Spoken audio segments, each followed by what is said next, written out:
This is very simple. Allah created life as a test. And there is no human being that escapes other than being tested.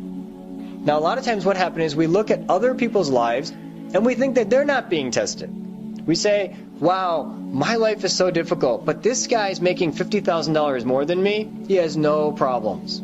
He has no problems, right? This is human nature.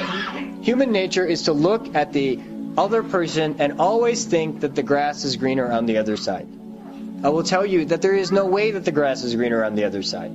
First of all, I know that, having had enough experience living in this life, and having enough people come and tell me their problems, that the millionaire has problems, and the person who is at below the poverty level also has their own problems. Now, are the problems the same? No. The millionaire has problems that you would think that how could a person with so much wealth ever have problems? And they have the same number of problems as the person living at the poverty level. It's just the way Allah created life. You can't escape. It's not that when you earn a certain amount of money, you've escaped. Or that when you have a certain number of friends, you've escaped. Or when you have a certain number of square feet in your home, you've escaped.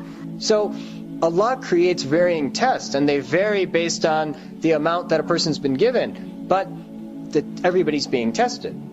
So it's the foolish one that looks at another person's life and says, well, if I had that, I would do this. That doesn't make any sense. If you had that, you would have your own set of tests. And you might fail them miserably or you might succeed. It doesn't make a difference. Allah is not going to ask you what He gave you. You won't be asked, well, I gave you this, or I gave you this, or I gave you this, why was it? No, Allah gives you whatever He gives you. He will be asked how you used what He gave you. So if He gave you health, you'll be asked about how you used it. But if you weren't given health, you won't be asked why you didn't have health. If you had wealth, Allah will ask how you attained it and how you spent it. But if you don't have it, Allah won't ask you why you didn't have wealth. That won't be a question on the Day of Judgment, that your salary was 100,000, how come it wasn't 120? Answer up. That's not going to be a question on the Day of Judgment. So that's the way Allah subhanahu wa ta'ala has created this life. And we should be very clear. We don't ever need to look at another person and ask why we're not that person. We're comfortable with whatever Allah made us, and we should recognize that every single person's in a test.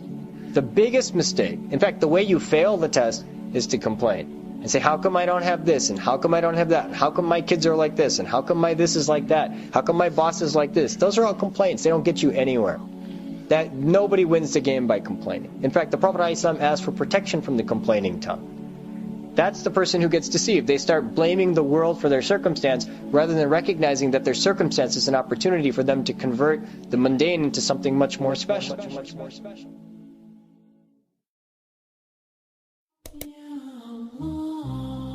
يا مالك الملك يا ذا الجلال والإكرام أنت المقسط أنت الجامع